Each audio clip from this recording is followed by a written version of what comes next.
This is Caroline from All Things EFFY. This is where I'm going to start making my faux rug with the new EFFY acrylic rug yarn.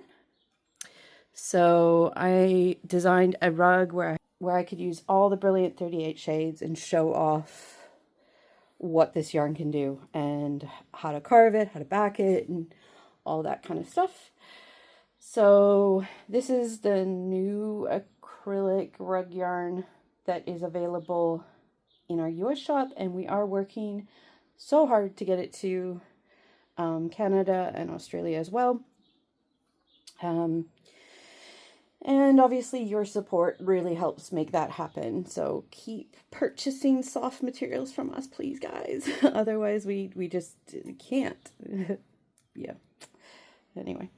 Okay, so I've kind of gone over in a previous video my threading and adjusting the tip size so that you're comfortable with your, like, how your yarn is being held in the tip. Because I'll just quickly review. You want the yarn to flow freely. This is actually probably a tiny bit tight. So you want the yarn to be able to flow freely, but you also don't want it to be able to slip out. So follow that video, I'll link it, follow that, and adjust it so that you feel like you have the best grip on your yarn while still allowing it to flow freely. If that makes, if that makes sense. All right, so this is 2 strands. So I went over how to use the EFFY cotton blend, and you have a certain spacing to that. And then obviously with this being a slightly thicker, with having 2 strands, we'll go through the spacing for that as well. So I'm just going to start by outlining my square. And obviously all of these squares are going to be slightly different colors.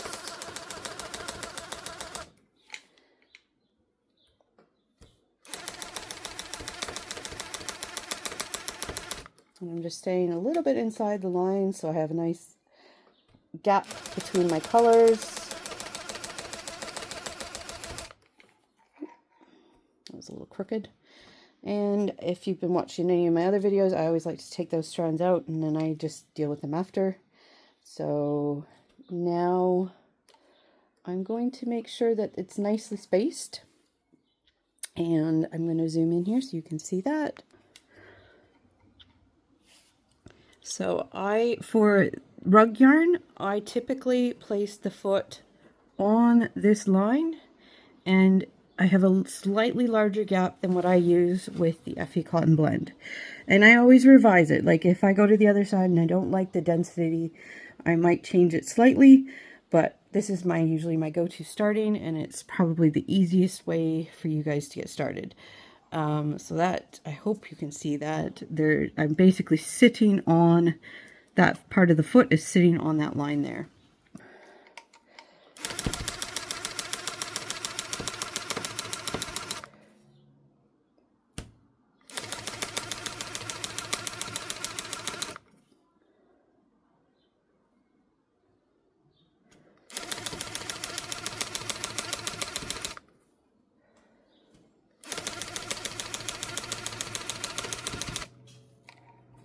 That is cutting so beautifully.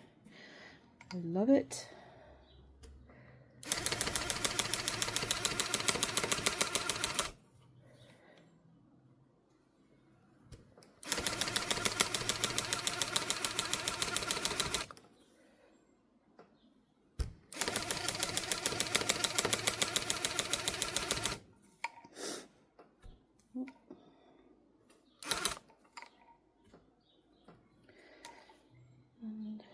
I'm just gonna, because this was a little bit crooked, I'm just gonna unpick this just so that I just really am focusing on getting this rug to be such a nice even density. That's my focus, because I want it to be really nice underfoot. And obviously the more even a rug is, the more nicer it's going to feel, because you won't have stiff areas and then really weak areas. It'll feel like walking on a nice fluffy cloud. All right, so if you have something like that happen, usually and you've unpicked, usually I tuft around it before I go back, but this time, because I'm just, actually maybe I will. I'm going to close it up a bit by just tufting a few lines above.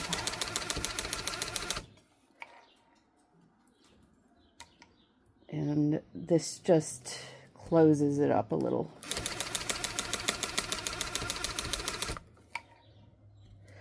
Okay, so now I can come back in and it's a little bit closed up. If you make a hole, you also, if it's tiny enough, you can kind of use that technique to kind of get around it without it stretching more. So like whenever you start to have a hole, just do not tuft there and figure out your solution before going forward. So I'm just going to do another line there, and we will finish filling it in.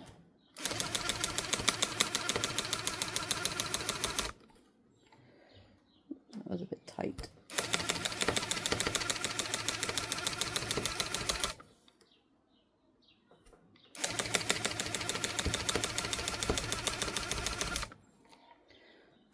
All right, so that's one color done. And so we'll go around to the other side and we'll take a look at it, and I'll show you a tiny bit of carving on the frame before we proceed further. All right, here is the other side. So this is the deep red color, and you can see how nice and fluffy that is, and it is nice and even, and it's all set for whatever next step. If you were just going to continue to tuft, you'd continue to tuft. If you want to carve on the frame, this isn't something I really recommend right off the bat for beginners, because the chances of clipping your cloth is very high. So this is something that as you get comfortable with a carver, you can start to do. So I really suggest your first few, just tuft everything on the frame, try and leave some gaps so you have gaps between your colors and that are easy to deal with. And then once you're comfortable with the tool, then you can start carving on the frame, basically. So yeah, this technique, not necessarily what you want to do straight off the bat, but I'm just going to show you because it takes out the bulk between the colors, and it just makes the final finishing part way easier, at least in my opinion. Okay, so here I am with the Rosewood carver, which honestly, it's not wood. It used to be years ago, but it's just plastic now. But I just call it the Rosewood because that's the color of the wood, or the wood texture. This one's been used in workshops, so I'm just trying to get some of the gunk out of it. It is plugged in, so I just have to be careful not to press the button while I'm taking that off. So for the Rosewood, the blades just flick right off, and then you can just look at that. You can get all that goobies out. So again, for this, I'm using the Tufting gun cleaning brush that we sell and the Rosewood carver, and I'm just cleaning it, getting all that fluff right out of there, all that build up. And then I'm also going to take the blade and I'm going to really wipe that down too. So this would be like if you're just getting, and you can also move the foot slightly. Sorry, my camera's struggling to focus. You can move it back and forth so you can get some of the gunk that gets built up in between out. It's a little bit harder to get that stuff out, but you can get some of it out to prevent, because one of the ways that wears these blades down is the separation, sorry, it's on the screen, is the separation between that white part and the blade. So to keep it as good as possible, try and get all that, if you see that build up, get that build up out. Pop this on. So basically it's going to want to clip in, like, because it's magnetic. So it's going to want to do this, but that's not completely on. You need to tip it and get it kind of at an angle and then just click it in. And then I have just done a drop of oil along that blade and just kind of in the corners of the blade as well. And I'm not going to start carving right away with that. I'm going to find a piece of cloth or a paper towel, and what I'm going to do is I'm going to run the machine and just wipe the excess oil off. So let me get a tissue so I can show you guys how to do that. Okay, for some reason I don't have paper towel right now, so this is just some tissue. So you run it and just let it work its way into the blade and just give it a nice wipe. So then it'll be nice and lubricated, but you're not going to have excess oil.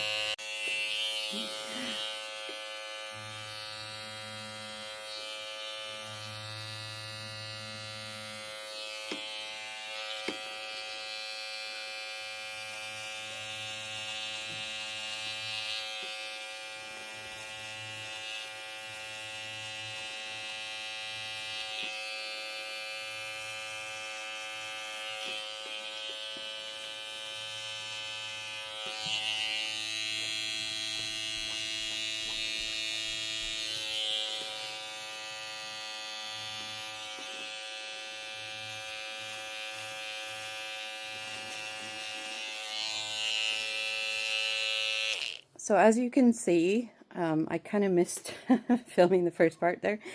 I'm not the best filmer. So basically I'm just cutting out the excess fibers from this side, and the bottom side. And I mean, you don't need to go over the actual surface, but if you just want to kind of tidy it up so you can see better what it's going to look like, that's totally doable.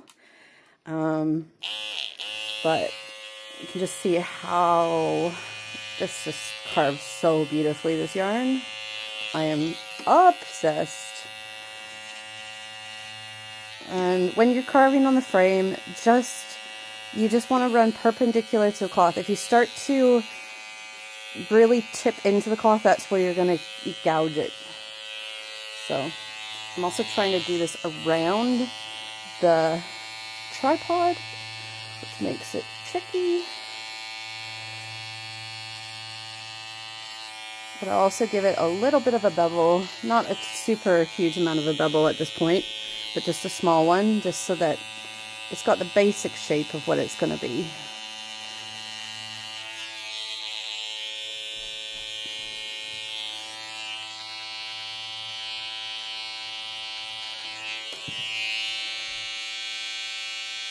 And I'm not going to touch this side because that's going to be the actual side of my rug, and I just want to deal with that and have it as plushy as I can near the end.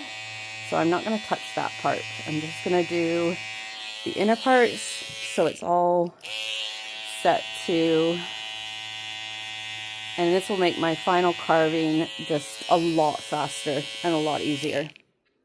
So hopefully you could hear me over the whining of that machine. So I'm going to put my carver down, and then obviously you just don't want that fluff now that you've kind of got sticking to the fabric. You don't want that to be catching in your rug, so just make sure you dust it off and get it out of the way. So that's the first square of my new rug with this acrylic.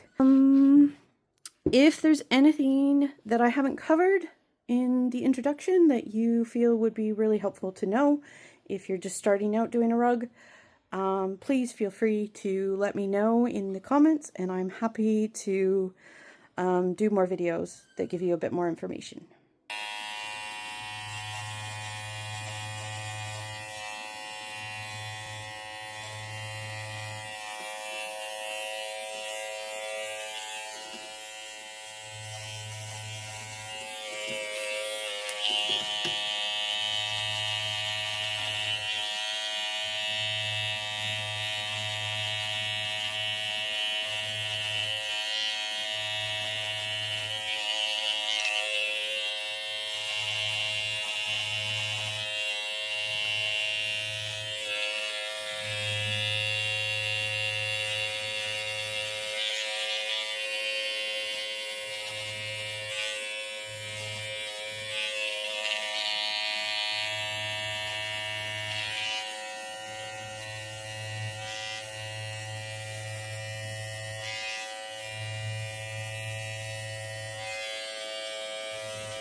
All right.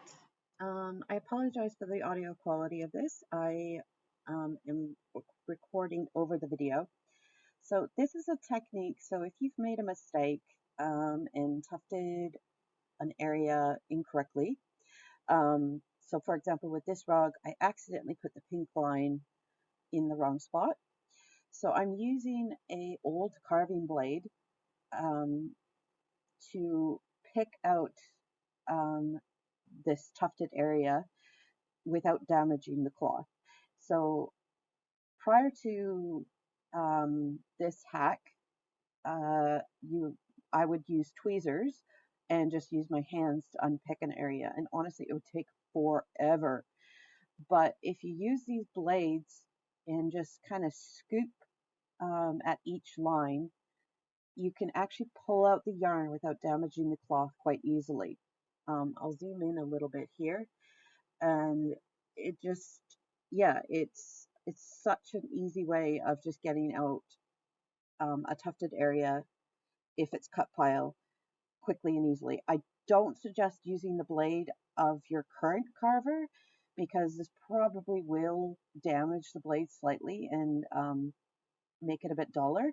So I do really highly recommend just saving an old blade and just using one of your old blades to do this, because you will need to replace your carving blades every once in a while. Um, and yeah, this is just like a really, really fast way of doing this. So this to unpick this entire section in with the previous techniques probably would have taken an hour or more, and it actually deterred me quite often from actually undoing an area. But now that I have found this technique, um, I I don't feel hesitant to unpick an area if I'm just not quite satisfied with it. Um, and I will use it for big sections, and I also use it just if I just want to unpick a single line that was a bit wonky, or um, I've over tufted an area, or something like that. I will use this blade to do that as well. So I hope you guys find that a helpful little hack, because I certainly did.